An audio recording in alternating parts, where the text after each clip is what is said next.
O bispo Adilson morreu na terça-feira retrasada. Literalmente falando, não foi ninguém que falou para mim. Eu vi. E os médicos, eu não sei quem assistiu, mas os médicos deram depoimento. Os médicos falaram que ele morreu. Não tinha batimento nenhum, não tinha vida nele.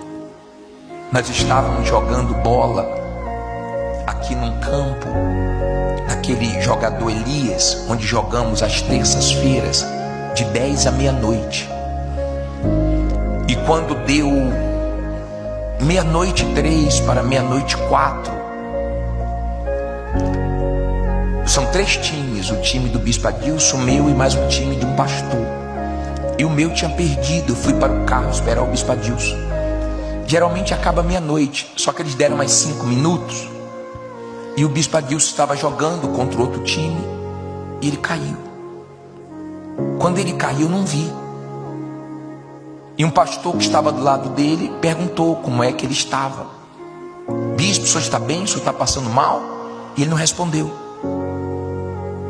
E aí um pastor correu e me chamou no carro. Eu até pensei que era brincadeira, porque bispo Adilson tem 52 anos, bispo Adilson se cuida. Bispo Adilson faz exercício, além de jogar bola, ele faz exercício 3 ou 4 vezes por semana, se alimenta bem. A gente não esperava que aconteceria isso com ele. E eu corri, quando eu cheguei lá eu vi uma cena muito forte, porque ele foi perdendo a cor, ele foi ficando roxo. E aí na hora eu orei, pedi a Deus que agisse ali, os pastores oraram também. E nós ligamos para a ambulância, mas ia demorar muito. E do lado tinha um posto, perto do campo tinha um posto, uma UPA nova, recém-inaugurada, pouco tempo de inaugurada. E nós não sabíamos que tinha UPA ali. Nós íamos levar no hospital mais perto, mas não ia dar tempo. Como vimos que a ambulância estava demorando e ele foi desfalecendo e ficando gelado e mudando de cor, então nós colocamos ele dentro do carro. E dentro do carro nós ficávamos pedindo: Deus, não leva ele, Jesus, não leva ele, Jesus. Nós precisamos dele, olha a tua obra aí, a necessidade, a obra é grande, os trabalhadores são poucos, Deus, não leva ele agora. E chegamos na UPA, depois de 8 minutos. Mas nós só achamos a UPA porque Deus usou um rapaz que não é da igreja, que quando ouviu o pastor falar assim, eu vou colocar o carro dentro do campo e vamos levar ele, e o pastor entrou com o carro no campo, o rapaz ouviu e correu para a porta. E nós saímos para procurar o hospital mais perto, tudo correndo, tudo rápido. E o rapaz pulou na porta do carro. Foi Deus. Ele pulou e se pendurou na porta. Ficou pendurado na porta e falou: dobra a direita, direita e a direita. E chegou lá. Tinha uma UPA. Terça-feira, 00:00 e pouco. Você achar uma UPA, tudo certinho. Uma equipe, o médico, tudo certinho. Pô, e o médico foi usado por Deus. E ele ficou tentando animar o bispo Adilson, né? Fazendo a massagem cardíaca, ele não voltava, dava choque, ele não voltava. E eu fiquei pensando: meu Deus, vou ligar para o bispo Renato, porque eu vou avisar, mas eu queria avisar com uma boa notícia. E saiu enfermeira, até agora nada, não voltou. Não voltou, estamos tentando. Falei: posso entrar? Não pode entrar. Não voltou, não voltou. E aí deu 00:13, eu liguei para o bispo Renato. Falei: bispo, eu tinha acabado de acordar, né, com aquela ligação. Falei: bispo, aconteceu uma situação.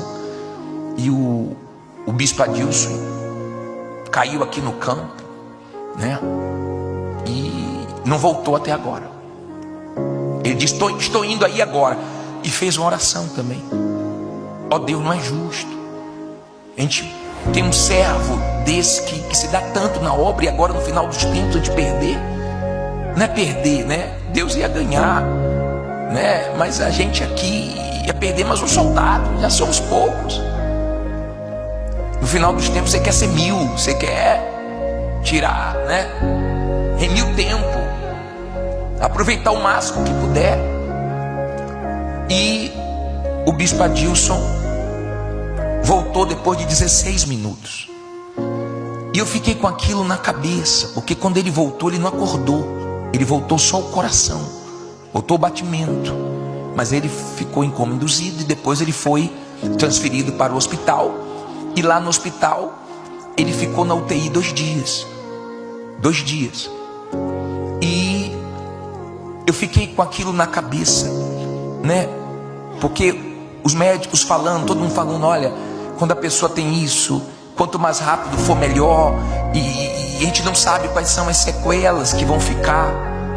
Ele pode ficar sem falar, ele pode ficar gago, ele pode perder o movimento do corpo, a gente não sabe como ele vai voltar, e ficou aquela expectativa para 2 dias depois, quando ele deixasse, ele fosse estubado, né? Ele saísse da intubação, como é que ele ia voltar? E veio aquele pensamento assim, meu Deus, eu poderia ter sido mais rápido. E o Espírito Santo falou comigo naquela passagem de Lázaro: não, você não poderia ter sido mais rápido. Se você fosse mais rápido, não ia acontecer o que eu queria. Eu queria aqueles 16 minutos. Eu queria que aquele testemunho, que esse testemunho fosse mais forte do que você imagina. Eu ouvi isso de Deus, me tranquilizou. Eu falei, meu Deus, a UPA aqui do lado. Se a gente vai brincar com os pastores, era obrigação nossa saber onde é que tem um posto mais perto, um hospital, para que na urgência, né, a gente chegasse mais rápido. Na emergência a gente chegasse ali, né, de uma maneira rápida. Mas Deus fez igual como aconteceu com Lázaro. Jesus demorou para que ficasse claro que foi Deus. E eu vi os médicos. Quem viu os médicos dando testemunho? Quem viu? Os médicos dando testemunho. 3 médicos dando testemunho. E ele disse que teve um momento que ele falou, pô, meu Deus, mas por que aconteceu isso? Estou te servindo. E veio essa passagem, quem é o caco? Quem somos nós para falar alguma coisa com Deus? Para questionar alguma coisa? Nós somos pó. Somos pó. E ele em seguida leu esse versículo: tudo coopera para o bem dos que amam a Deus. E ele falou, pois isso vai cooperar para o ganho de almas. E almas estão sendo alcançadas com o testemunho dele. E nós estamos vendo Deus usar uma coisa aos nossos olhos ruim, mas Deus usar para o bem. Nós estamos vendo isso. Até brinquei com ele hoje, falei, pô, você voltou até cantando. Voltou até cantando. Ele ainda está se recuperando. Tem coisas que ele não falou tudo. Ele está se recuperando, ainda tem ponto. Ainda hoje, quando ele levantou a camisa, estava bem roxo. Naquele movimento do coração, quebrou uma costela. Então não foi uma coisa simples, foi uma coisa muito forte. Mas graças a Deus, cada dia ele está melhor.